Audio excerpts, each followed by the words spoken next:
Hello, everyone. Dr. Christine Smith back with a wonderful interview for you today with a person I have loved learning from. He's one of my instructors in my coursework for the Institute for Functional Medicine. He is all over podcasts and has written multiple books. Dr. Tom Obryan, who's also known as just one of the many gut autoimmune detox experts in the functional medicine field. So thank you so much for taking the time to be here today, Dr. Obryan. It's wonderful to see you. Thank you, Dr. Christine. It's really a pleasure, really a pleasure. Absolutely. I figure we could just start a little bit with, can you tell people a little bit about yourself and how you fell in love with this niche and just what that journey's looked like? Sure. When I was an intern back in 1979, my ex and I could not get pregnant. And I called the 7 most famous holistic doctors I'd ever heard of at that time and asked them what they do. And they all told me what they do. And I put a program together and we were pregnant in 6 weeks. My neighbors in married housing, we lived on campus in Chicago. They had been through artificial insemination, nothing had worked. And they'd asked if I'd work with them. And I said, well, I don't really know what I'm doing, but okay, I don't think it'll hurt you. They were pregnant in 3 months. And so now we're 4 months pregnant and we're just hot to trot and telling the world. And our friends in Chicago, one of our friends had a sister who lived in Wisconsin who had 3 miscarriages. No one could tell her why. And she drove down, please, can I work with you? And we helped her and she had a healthy pregnancy and delivery. So the birth of our daughter on campus, home birth, 1980, on campus in Chicago, was the start of all of this. And so my entire career has been based on looking deeper than what the textbooks say and learning more of the cutting edge stuff. I was in Dr. Jeffrey Bland, the father of functional medicine, his first talk in Chicago in 1978. And so I've been a lifelong professional learner of this concept of to ask the question, why? Why is this happening to someone? What people are interested in usually is give me some relief, and they don't really care about why. Just tell me what to take, so I get rid of ...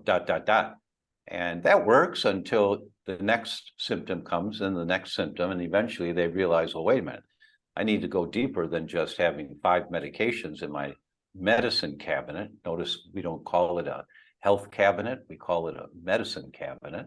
We're brainwashed from day one on that concept, right? And so it usually takes a while before people are so frustrated that they get wise, and then they start asking questions. They start saying, well, wait a minute, I'm too young for this to be happening. Why is this happening? And so my entire career has been based on asking why and investigating why.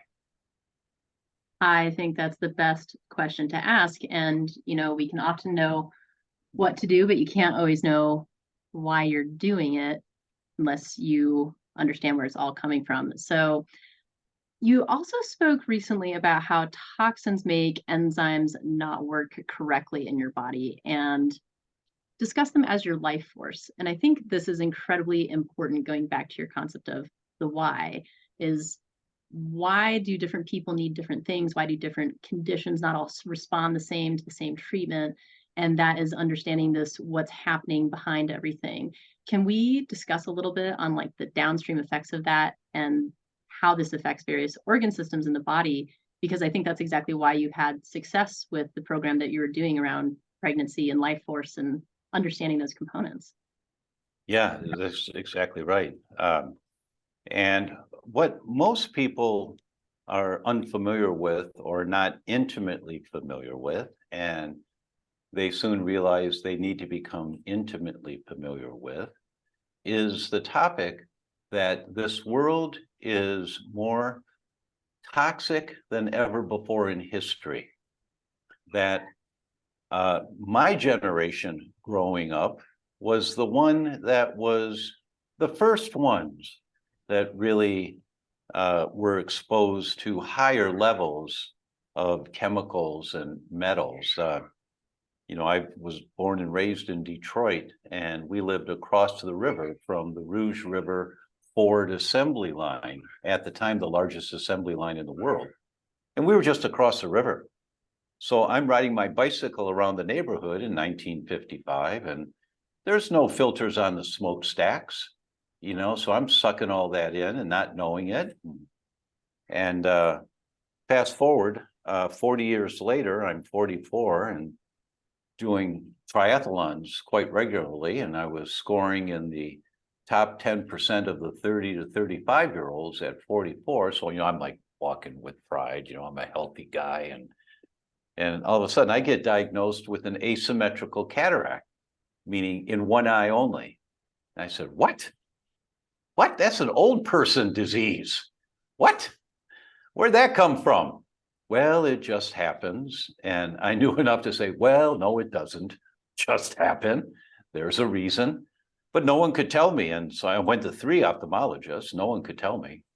I had the surgery and had the lens taken out that was so cloudy. And it was a new world. I could see much better. Thank God for the surgeons and what they do, right? But I did my research and I found out that lead poisoning could cause a cataract. And I thought, well, I don't have lead poisoning. I live in a nice area. The air's good. I filtered water. It's not me. Well, maybe I'll just check. And so I did a test. And by that time, I had done a few hundred heavy metal tests, and I had the highest level of lead of anyone I'd ever tested. It just dropped my jaw. And it was from the air pollution living across the river 40 years ago. And I had inhaled all of this lead that was in my bones and it was in my tissue. And I had no idea, but that was the trigger for my cataract. That our bodies try their very best to break down the substances that we're exposed to. But you have to understand that we have the same body as our ancestors 10,000 years ago. We have the same kidneys and liver and gallbladder and brain. We use our brains more for creature comfort, but we have the same functioning bodies. And our bodies are designed to break down the toxins that might be dirt on an apple that you pick up off the ground, or bacteria on some food that you pick up and you smell it. It smells okay. You nibble at it. It tastes okay. So you eat it. But if there's bad bacteria, we have a whole defense mechanism to protect us from that. And we break down these toxins that we're exposed to. But we have absolutely no mechanism in the world to deal with bisphenol A or red dye number 42 or any of the thousands of chemicals, and I'm not exaggerating, that we're exposed to on a very regular basis. Depending on what study you read, women are exposed to over 180 chemicals a day, men 120. When you read what's in your shampoo and in your underarm deodorant, well, that's 40 or 45 between the two of those right away, chemicals that our bodies have no defense against breaking down. Now, here's the kicker, that if you go to the chemical companies and say, hey, the amount of red dye number 42 in here, this is toxic to humans. There's no evidence that the amount of red dye number 42 that you're exposed to on a daily basis is toxic to humans. That's their canned response. And the reason they do that is because they paid off the senators and the representatives in Congress at the time to pass the Toxic Substance Control Act, which says that you have to demonstrate a 24-hour exposure to a substance, and nobody's exposed to something for 24 hours, but we'll give you 24 hours. Like they're doing a big deal for us. The 24-hour exposure is toxic to humans. It's not. But these chemicals accumulate in your body, and they accumulate over years. So give me a 5-year-old girl that paints her 10 little fingers and 10 little toes with red nail polish once a week. And when you learn that the nail polish, the phthalates in the nail polish, chemicals used to mold plastic, they harden the polish so your nails have this hardened polish on pretty quickly. That's phthalates. And those phthalates are in your bloodstream in 4 to 5 minutes when you apply them onto your nails. Well, there's no evidence that the amount of phthalates that are in nail polish and permeate into the bloodstream are toxic to humans. That's how they get away with this. Now, give me that little girl painting her 10 little fingers and 10 little toes for 25 years. Now she's 30 years old, 25, 30 years old. She gets pregnant. Chicago, 2016, 346 pregnant women. In the 8th month of pregnancy, they collect urine and they measure 5 phthalates, 5 of these chemicals used to mold plastic, just 5, including BPA, and there are many more, but they just measured 5. And they put them into force, the lowest amount, the next, the third, and the highest amount in the person's urine. So what's in the urine means it's in the bloodstream. What's in the bloodstream means it's likely in uterus, in the utero. So in baby's amniotic fluid. So baby is swimming in these chemicals, right? So they followed the offspring of these pregnancies for 7 years. And when the children turned 7 years old, they did Wechsler IQ tests on them, the official IQ test. There's not much in medicine that's all or every, but this was every. Every child whose mother was in the highest category of phthalates in urine in the 8th month of pregnancy, compared to the children in the lowest category of phthalates in urine in the 8th month of pregnancy, every child in the highest category, their IQ was 7 points lower, 6.7 to 7.4 points lower, every single child. And that doesn't mean anything to anybody until you realize a 1-point difference in IQ is noticeable. A 7-point difference is a difference between a child working really hard, getting straight A's in school, and a child working really hard, seriously working at it, getting straight C's in school. This child doesn't have a chance in hell of ever excelling. Now you go back to Google, the big library in the sky, and you type in phthalates, PHTHALATES, and neurogenesis, nerve growth. Here come the studies. The higher the phthalate level, the more inhibition of nerve growth. Well, mom, who was in the highest category of phthalates in urine in pregnancy, their baby's IQ is 7 points lower. But there's no evidence that the amount of phthalates that leach into your bloodstream when you apply nail polish is toxic to humans. That's how they get away with this. And that was called the Toxic Substance Control Act. And the chemical industry makes sure every year that never gets touched, that never gets changed. And that was the Toxic Substance Control Act of 1976. It's still the regulating guidelines in our country today. Thank you so much for that description. That was so well put. And I didn't realize that it was still the same standards from back in the 70s, which, you know, we often joke and say research is about 50, or our actual changes in society are about 50 years behind the research. And sounds like that definitely qualifies and lands in that category. And I think one of the other components that is such a big deal that nobody tests for is the interaction of all these different micro exposures compounding over time. The soup, right. Not just one substance, but that one substance plus this one plus that one. No one tests for this. So we've got this toxic soup. I mean, it's a very famous study. They looked at 10 babies, and it cost $10,000 per baby to check their blood at birth, the umbilical cord blood at birth. And so they got a small grant to do this. And they found that every child had on average 186 chemicals in the umbilical cord blood at birth, every infant, that weren't supposed to be there. 186 chemicals, pesticides, insecticides, glyphosate, petroleum products, organophosphates, mold, just so many substances that aren't supposed to be there.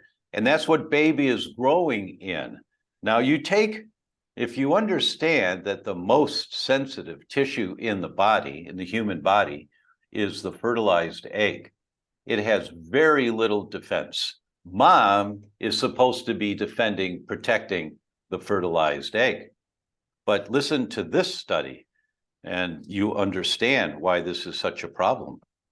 Journal of the American Medical Association, 2019, study from Harvard.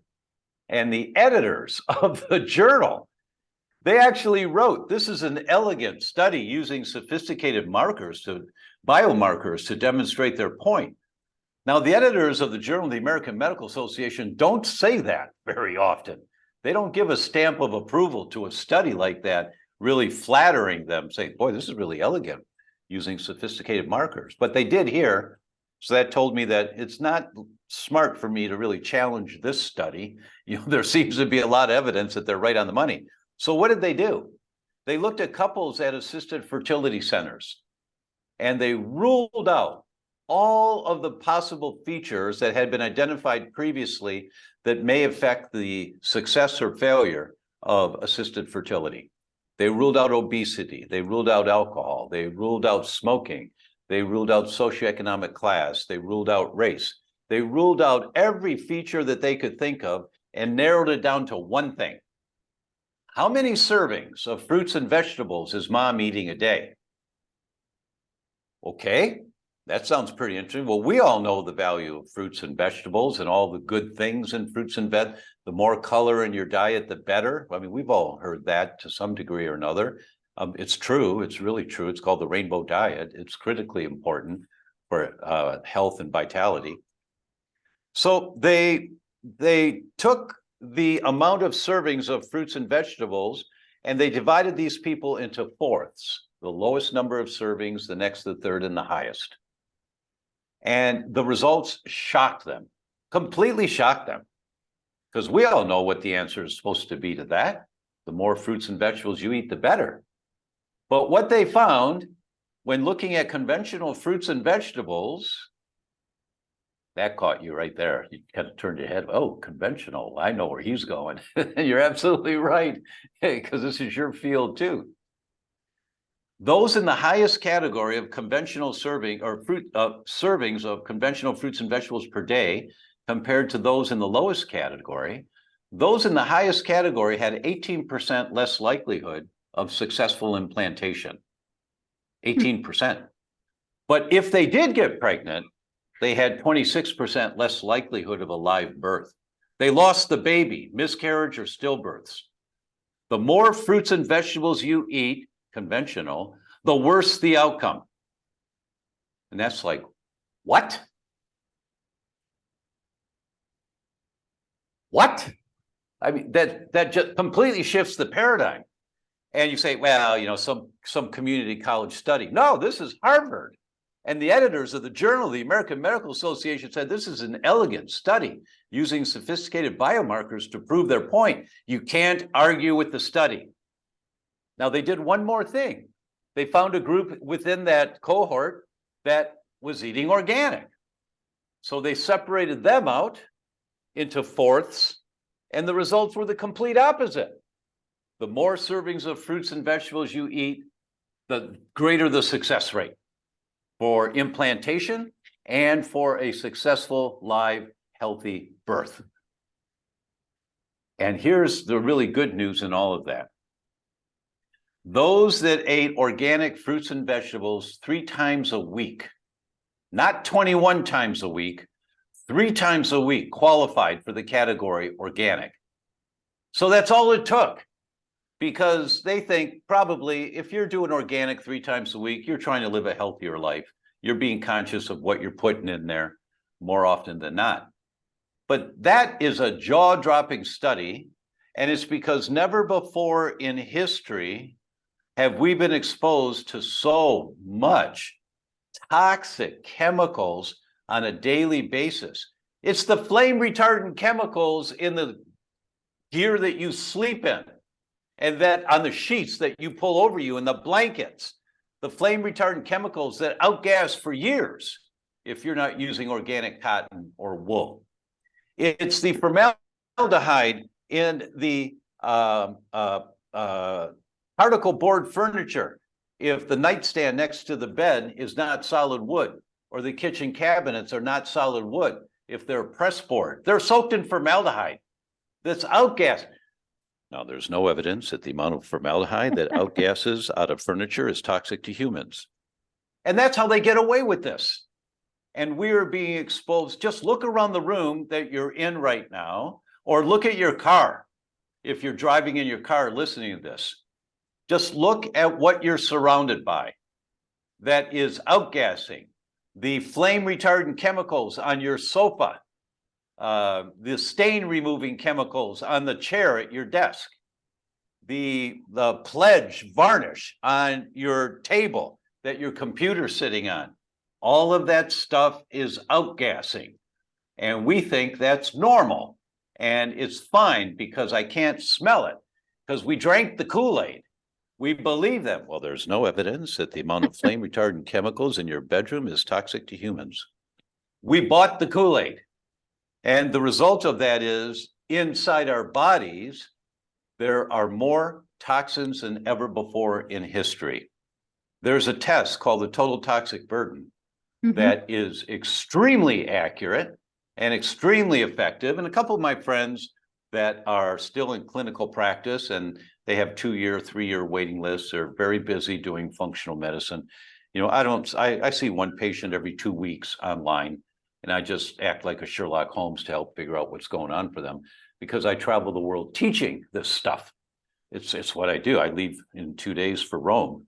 I just came back last week from Sao Paulo, Brazil, right? So this is my thing. This is what I do. But I ask both of my friends, I say, hey, how often do you get a negative on a first total toxic burden? And they both just kind of looked at me, what kind of a stupid question is that?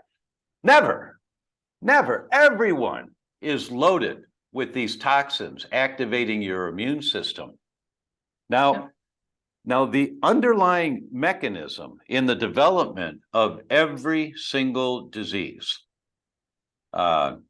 the Center for Disease Control tells us that 14 of the 15 top causes of death in the world today are chronic inflammatory diseases. It's all inflammation, except for unintentional injuries like accidents. Everything else is a chronic inflammatory disease.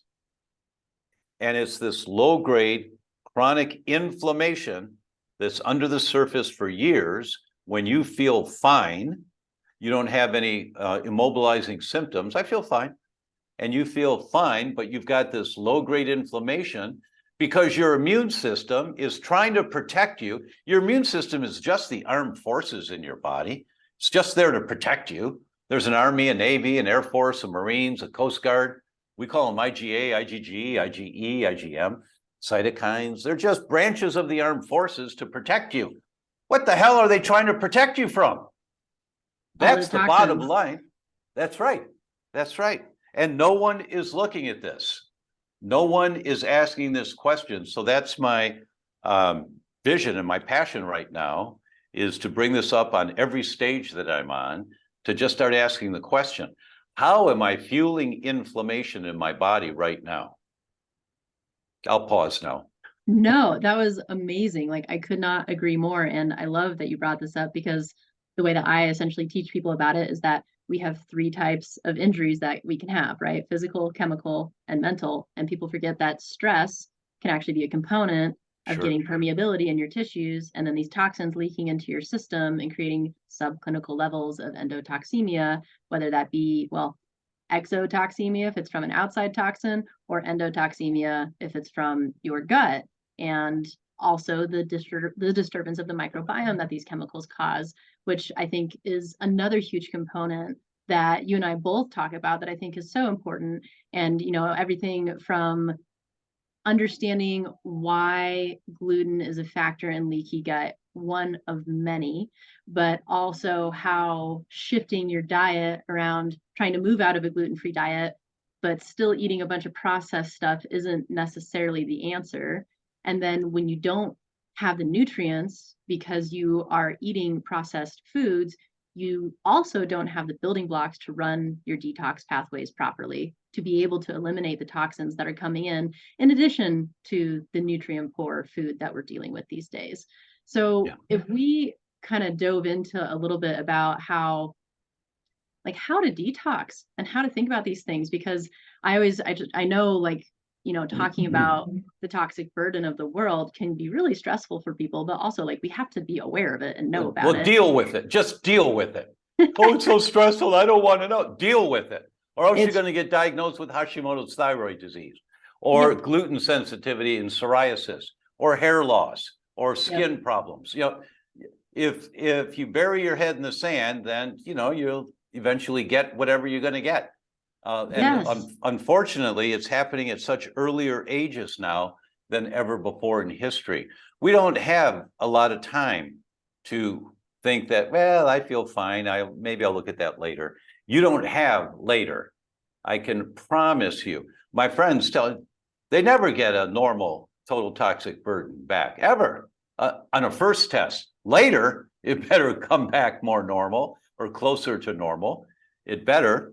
And I would just add one thing to your excellent differentiation on these toxins, the exotoxins, everything coming from the outside world, and the endotoxins. You talk about the gut, critically important. And there's one other category of endotoxin.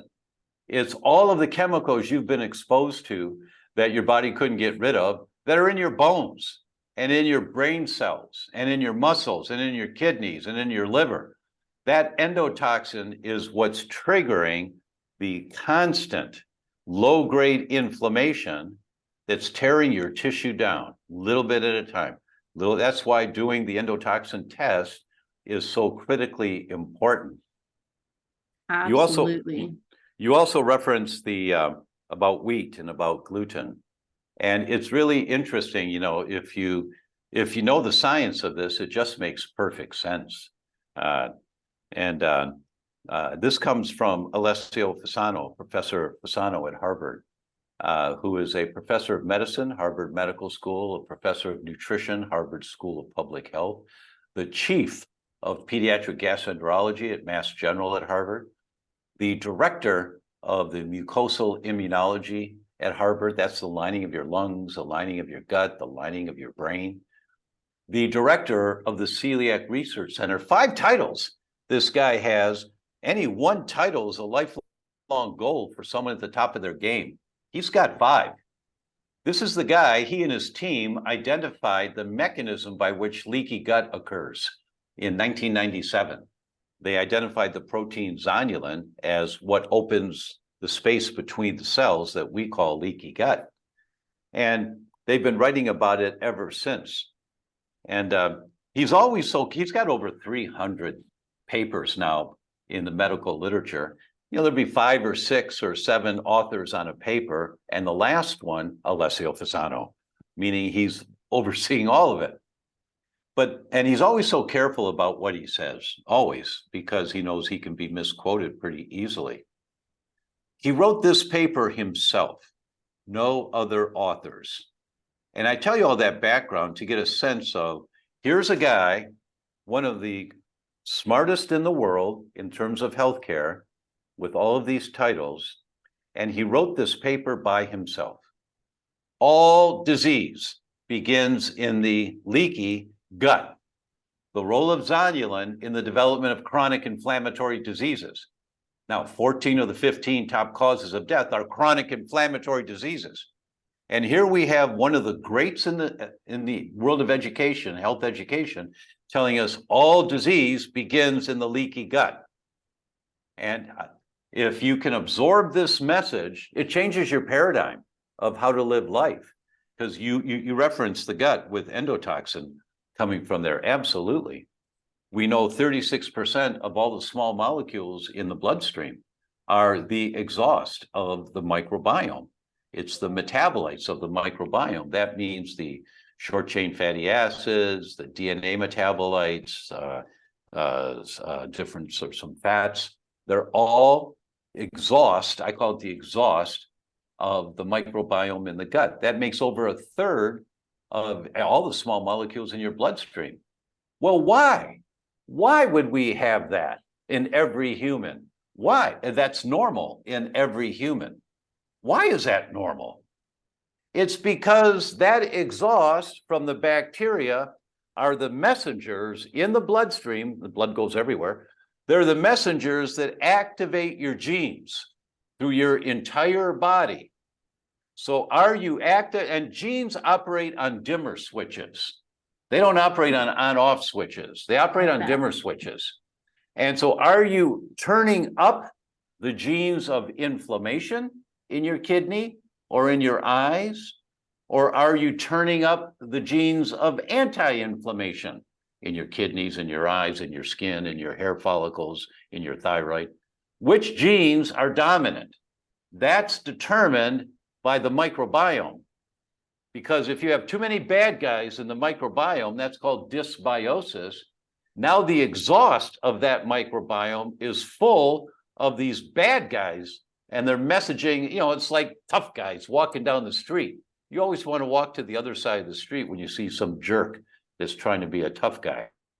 You want to walk to, I'm from Detroit, so, you see a lot of that, right? Right. But so the messengers in your bloodstream, are they messengers activating genes of inflammation, or are they messengers activating genes of anti-inflammation? That's how the gut affects your systemic inflammation. It's by the messengers of the bacteria that get into the bloodstream. That's the primary way. And then you've got all the toxins that have accumulated in your bones. Why is it that women, after they go through a perimenopausal time, they get osteoporosis and their brain deterioration accelerates dramatically? Well, the primary reason for that is because when you're exposed to lead, it gets stored in your bones. And as you go through a change of life, if you are really stressful, the adrenal glands are supposed to kick in. When the ovaries shut down making estrogen, the adrenal glands are supposed to make about 1/10 the estrogen of your ovaries, so that a woman has just enough estrogen to keep their bones strong and keep their brains functioning well. But when you've had a really stressful life and you've fatigued your adrenal glands dramatically, now the adrenal glands can't kick in and make the estrogen, so you get hormone imbalances. And when you get hormone imbalances, your bone cells start to break down. And when your bone cells start to break down, the lead in your bones gets into the bloodstream. And when the lead in your bones gets into the bloodstream, it goes to the brain. And now you've got more inflammation in the brain. Here comes cognitive decline in a very quick time period. That's a primary mechanism for women in the perimenopausal time. And it's all this stored toxin, the stored heavy metals that are in our bodies. So I think every person, there's 2 tests every person should do. One is the wheat zoomer, because you zoom in on the problem. It's the most comprehensive test out there. And the other, actually 3 tests. The second one is the Neural Zoomer Plus, because it's the most comprehensive test for inflammation in your brain. And it scares the hell out of people when they realize what's going on in the brain, which is the motivation to get off your duff and change the lifestyle that's causing the problem. When you see this, and if it's explained to you properly, you go, oh my God, my grandmother died of Alzheimer's. Oh my God. Oh my, yeah, and you get it. And the third test is the total toxic burden, so that you understand in your body how critically important it is to do comprehensive detox. I could not agree more. And those tests can explain things in a way where, yes, you have to take responsibility for yourself. And I think a lot of people are reliant on our healthcare system to take care of them. Understandably, that's its purpose. But in reality, your health is your responsibility first and foremost. And if we can just start making these changes by educating people, which I think is why you and I do what we do, is like, we want to teach people how to save themselves and do it on a daily basis and learn enough about their physiology that they can understand when they may have put their body in an inflamed state by, yes, enjoy your life. But if you thoroughly enjoy it by overloading your body with a toxic burden by what you consume on the regular, it's going to be a lot harder to reverse later. And so I know we talked about all of these things building up, which essentially it's like our environmental toxins. And then we have the shifts in our microbiome that can happen from that, whether that be from what you're eating, the environmental toxins themselves, or the mental stress that you put yourself under, which then also affects your adrenals and your ability to recover and your ability to produce your hormones correctly so that you can repair tissues that get damaged from toxins. And this is how kind of all of these interact. But I'd love to talk about, like, in this cascade of when these things happen, your proteins don't work as effectively, which essentially affects your life force. That's kind of, the why of why we're talking about all this and how important it is. But if people are wanting to detoxify, I think doing a healthy detox process is one of the things that is commonly misunderstood. And people will often think that they have to like do a huge cleanse and push everything really fast. But if you have leaky gut and then you try to push a huge detox pathway, you're going to make yourself worse. So I'd love if we could talk about kind of order of operations in addressing these things that you've been talking about, which is, you know, addressing leaky gut, addressing what's going in your mouth, and then addressing how to get this stuff out of your body after it's been stuck for decades, but doing it in a safe way. Well, it would be great if I could give you in 5 minutes how to detox. But I would be doing I would be doing the disservice that every doctor for the last 20 years unintentionally has been doing. Just do this 2-week detox and you'll be fine. Right, No, that's not how it works. it's not going to happen. I think everyone should read Dr. Joe Pizzorno's book, The Toxin Solution. He is the grandfather of detox, and he lays it out so clearly. You never, ever begin detoxing until you have good bowel movements and you're drinking enough water. Because if you don't have enough, if your highways aren't flowing well enough to carry stuff out and you try to mobilize it, you're just going to make yourself sicker. And we used to call that a healing crisis. Well, that's just because nobody understood what it really was. Well, then we called it, well, they're pathological detoxifiers. No, they're not pathological detoxifiers. We just weren't comprehensive enough, right? And so now we know you have to have really good bowel movements. You have to be well hydrated. How much water should you drink? 1/3 of an ounce per pound body weight. And if you're sweating a lot because you're doing saunas or you're exercising to high sweat levels, it goes up to 1/2 ounce of water per pound body weight. And people say, oh, 1/3 of an ounce, well, why weigh 150? That's 50 ounces of water a day. Oh my God, I'll be peeing all day. Well, that's the idea, is that, you know, we need you to be able to move these toxins that you want to mobilize, get them out, escort them out. So Dr. Pizzorno's book, The Toxin Solution, is a godsend. He gives such great guidance, and I'm not going to do, well, just do this and you'll be fine, because you won't be fine.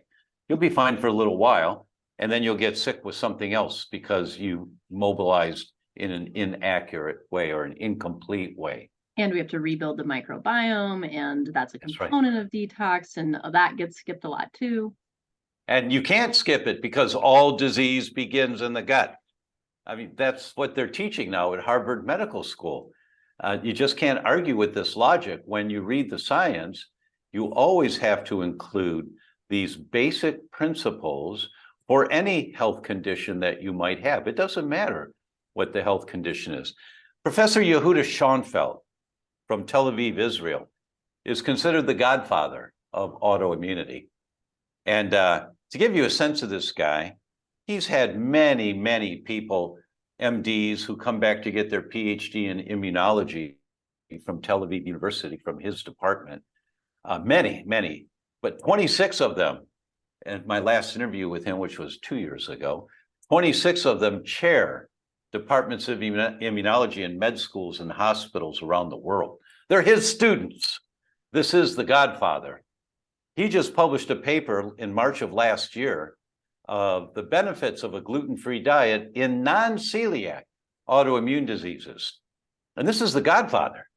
And he reviewed, I think it was about 70 studies. I'm not quite sure on the number of studies, but somewhere like that, 70 studies. And he said that in 79.5% of the patients get better on a gluten-free diet with whatever autoimmune disease they've got. And this was confirmed in 67.5% of the studies, meaning more than half the time people get better on a gluten-free diet.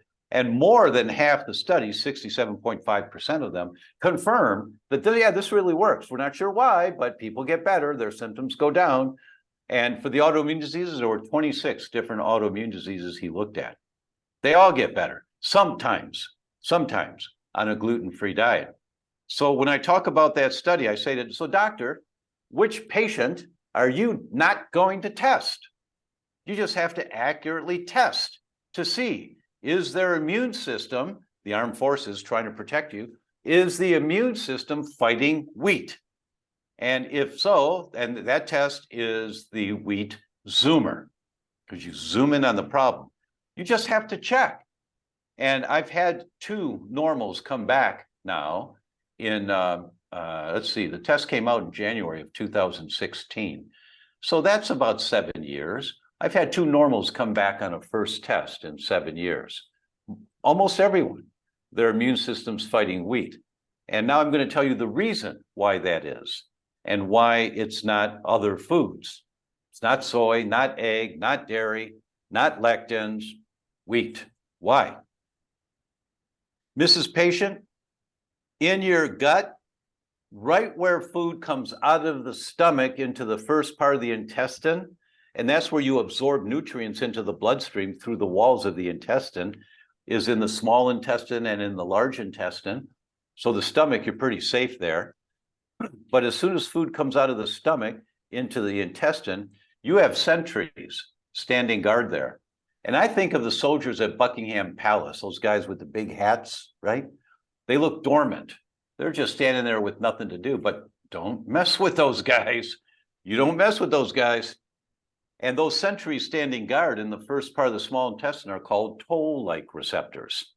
And those toll-like receptors are watching everything that comes out of the stomach. Is there any bugs there? Is there any danger there? Because we have the same ancestors as, we have the same body as our ancestors 10, 15,000 years ago, before agriculture. Our ancestors were nomads. They followed the herds. And their number one concern was always food. We have to get enough food. So they find something on the ground, they sniff it, they nibble at it, and then they eat it. And if there was something bad that they couldn't identify and they eat it, the acid in your stomach should kill it. But if it doesn't, and it comes through into the intestine where now it has entry into the body, into the bloodstream, now that's where toll-like receptor is scanning everything. And if they see anything that looks like a bug, 2 things happen immediately. 1, you get leaky gut. The protein zonulin just kicks up. Within 5 minutes, you've got full leaky gut. Why?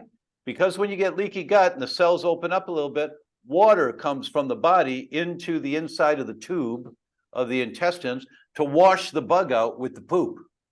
And it's like if you got mud on your driveway and you turn on the garden hose and it doesn't wash it off, you put your thumb over the opening of the garden hose to get a spray and you wash the mud right off. That's the purpose of leaky gut. That is great. It's a life-saving mechanism. It's not bad for you. Excessive leaky gut is bad for you. But so that's the first thing that happens. The second thing that happens, toll-like receptor activates zonulin. The second thing it happens, it activates NF-kappa B, the major amplifier of inflammation inside the gut to kill this thing, this bug, whatever it is. And that happens every single time it determines a threat. Now, Maureen Leonard, famous gastroenterologist at Harvard, she did a literature review of over 60 studies and published in the Journal of the American Medical Association in 2017. That in this review, she shows that all humans, how did she say it? Gluten is misinterpreted by toll-like receptors as a harmful component of a bug, a microorganism. The protein structure of these poorly digested gluten peptides looks like the outer surface of a bacteria. So that protein structure looks the same or enough of similarity that toll-like receptor 4 gets activated, causes leaky gut, and increases NF-kappa B, the major amplifier of inflammation. And Maureen Leonard said, this occurs in all humans who consume gluten. Now that's from Harvard in the Journal of the American Medical Association. It's a review of over 60 studies that this is like, what? Wheat is the only food that your body misinterprets in every human as a bug. And so the immune system is always going to fight the bug. Its job is to save your life, to protect you from bugs. And it's always going to do that. That's why wheat is like no other food on the planet today in terms of how our bodies react to it. This is why I love talking to you. You always teach me new things. I did not realize that it had a component much like a bacteria. So now we have this society that's heavily dominated by gluten, in which our body responds healthily by having an inflammatory response to wash it out. But in that process, we get gut permeability, and then other food particles leak through, and then we can develop an abnormal, inappropriate immune responses to those. And we just Exactly. live in this low level of inflammation. Well, I would suggest it's appropriate response. It's not inappropriate response. It's an appropriate response. Thank We you. don't like it. We don't like it, but it's your immune system trying to protect you. There's not Because supposed if to be bananas in your bloodstream. that's right. That's right. So it's trying to protect you. It doesn't matter if it's chicken or tomatoes or bananas or papaya. It doesn't matter. Your immune system trying to protect you is going to stop that macromolecule, that big molecule, from staying in the bloodstream. Beautiful. So wheat causes the tears on the inside of the gut, and then larger molecules of food get through those tears before they've been digested enough. And then the immune system fights those macromolecules, and now you've got this chronic systemic inflammation.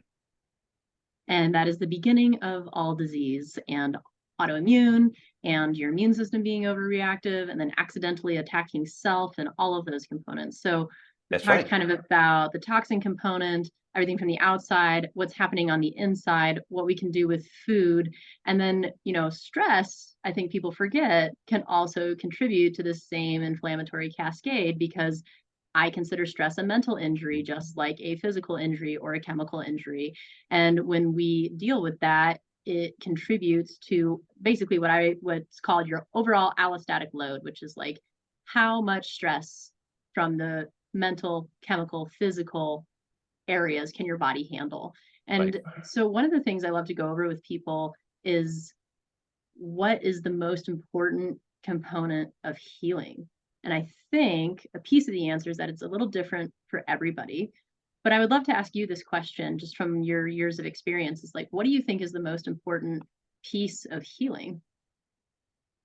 Yeah, I've thought about that many times over the years, and it always comes back to the same thing. The most powerful contributor to well-being is a stable, how do I say this, peace of mind, that having a positive outlook on one's life, knowing that you're doing the best you can. All right, I screwed that up, but that's all right. Hopefully next time I'll respond better. That you have patience with yourself and kindness. There's a word in the Tibetan language. When I was going through a divorce 20 some years ago, I was in the dumps, and with the blessing of being raised Catholic at the time, I had lots of guilt for the divorce. It's all my fault. Mea culpa, mea maxima culpa, all of that. And this book really called to me. I saw this book on a show. It was called When Things Fall Apart by someone named Pema Chodron. One of my favorites.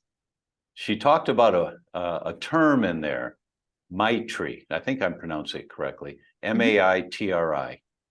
And her definition was that it's loving kindness and an unconditional friendship with oneself.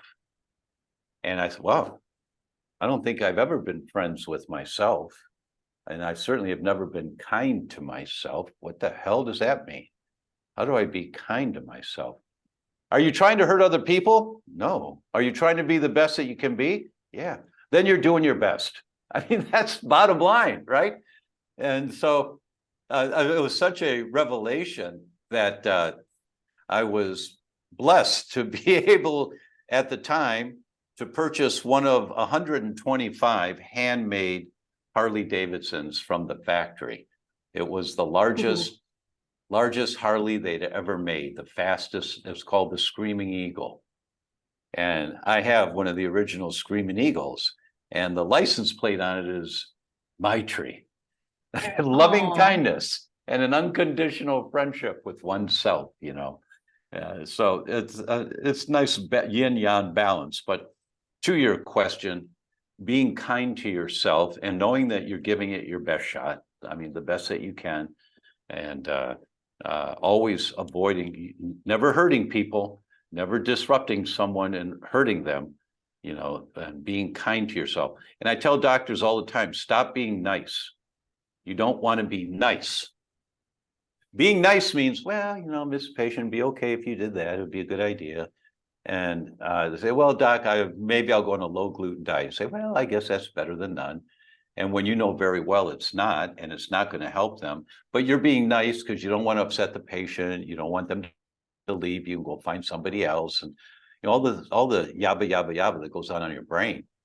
I suggest stop being nice, be kind. And what's the difference? Kindness is compassion with authenticity. Speak the truth compassionately, and people will always respect you for that. And you're doing the best that you can. You learn how to communicate a little bit better all the time, but it's all about being kind, not nice, to yourself. That's the word Maitri. Thank you. And I actually agree with you 100%. In my own practice, and in my own life, I have just learned that the mind is the most important piece of healing. I can give someone all the right supplements and the completely perfect lifestyle, and if they are injuring themselves from the inside with the way that they think in an inflammatory way, none of that other stuff is going to make a difference. So I now educate people on mindset and do guided meditations in the coursework that I do, because I think it's just incredibly important. So yeah, and most people aren't qualified to tell if what they're doing is the right way or not. And there's such simple biomarkers now that you can use. You can wear an Oura ring that tells you immediately whether you're getting worked up about something or the quality of your sleep. I mean, it's so easy to get the information now that is unarguable. So, well, I think I'm doing pretty good. Yeah. How was your sleep last night? Well, I got 18 minutes of quality sleep. And so what's that about? Well, I was watching this late night movie and blah, blah, blah, blah, blah. Well, okay. So not quite taking care of yourself, are you? Right. Yep. So you can't argue with those kinds of monitors. And there are plenty of those available now, so that people are not left to misinterpret what's going on in their bodies. We have so much more technology now able to help us identify where the triggers are, and some different recommendations about how to approach that trigger, but we now can identify those triggers so much easier. Absolutely. I love this conversation. Thank you. We've addressed so many important points. If I was just going to ask, if there was something you wanted everybody to know, and you just thought it was one of the most important things for health and the evolution of our society, like, what would you tell them? Oh, well, for the evolution of our society, that last piece would take dominance right now, because I'm personally concerned with the direction our society is going for many different reasons. And Einstein said, the problems you've created today cannot be solved with the same level of thinking that created the problem. And adults are not going to change the way they think. You might do, all right, so maybe I'm going to get a Prius, or no, I'm still driving my Suburban, my GMC Suburban to the store. I'm not going to drive the Prius. We don't change. We don't make paradigm shifts very easily. So it's the next generation that we really need to work on, creating a generation of children that think outside the box, who are guided to think for themselves and not just regurgitate information, and sitting in school and don't move, don't talk, just listen kind of thing. I don't want to get political here about our education system, but it's raising children who can think outside the box. And unfortunately, when you look at the numbers today of what's happening, autism's going through the roof, attention deficit's going through the roof, prescriptions for Adderall and Ritalin are just through the roof every year. They're going up and up and up. Prescriptions for antidepressants in 5-year-olds and 10-year-olds are going through the roof. Prescriptions for anti-anxieties are going through the roof. That our children are going down, their brain function's going down so much earlier. And a primary reason for that, I think it's the primary reason, is the amount of toxins that mom has accumulated in her body over her lifetime that she didn't know about. And she needs to get educated. You know, my next book that'll be about a year before it comes out, the working title is Healthy Conception, Healthy Pregnancy, Healthy Delivery, Happy Baby. That's my goal, is to just bring all this science out in a way that young people do an OMG and realize, wow, all right, I'm on this. We're going to detox. We are not having a baby until I detox. And you read Dr. Pizzorno's book and you understand this big picture about detox, right? And Well, so and you it's just get started. both parents need a detox to create the healthy Exactly. family. Oh, exactly. Really good evidence that damaged sperm is causing lots of problems in babies, newborn babies. Really good evidence for that. It's both parents. I just referred to the one study on vegetable servings for women, for the pregnant mom, but it's both people that need to do this detox. Critically important.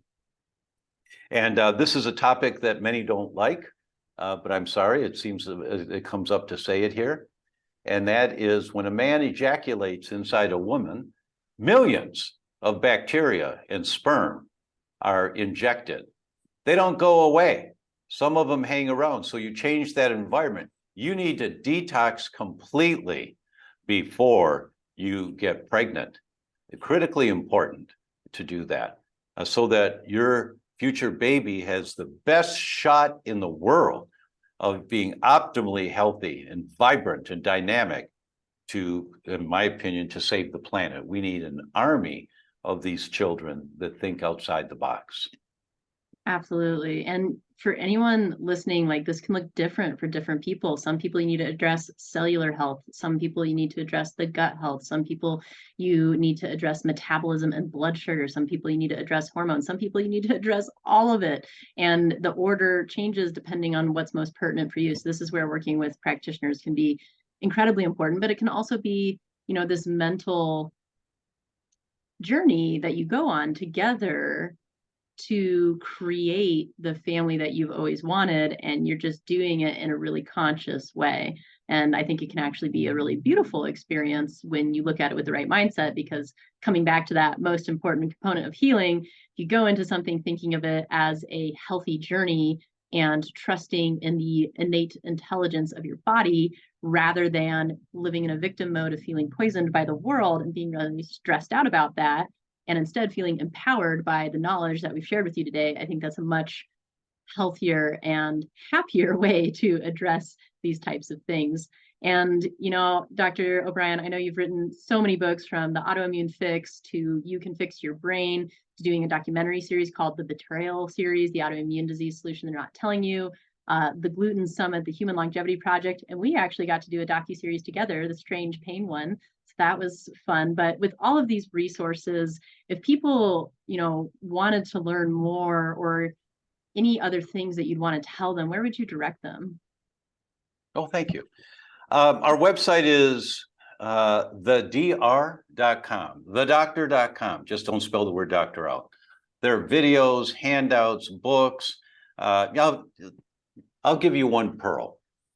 If you go to thedr.com/plant, NASA did the studies on houseplants, because, and they never talk about this with the media, but, you know, the astronauts in the shuttle would say, hello, Houston, blah, blah, blah, blah, blah, blah, blah.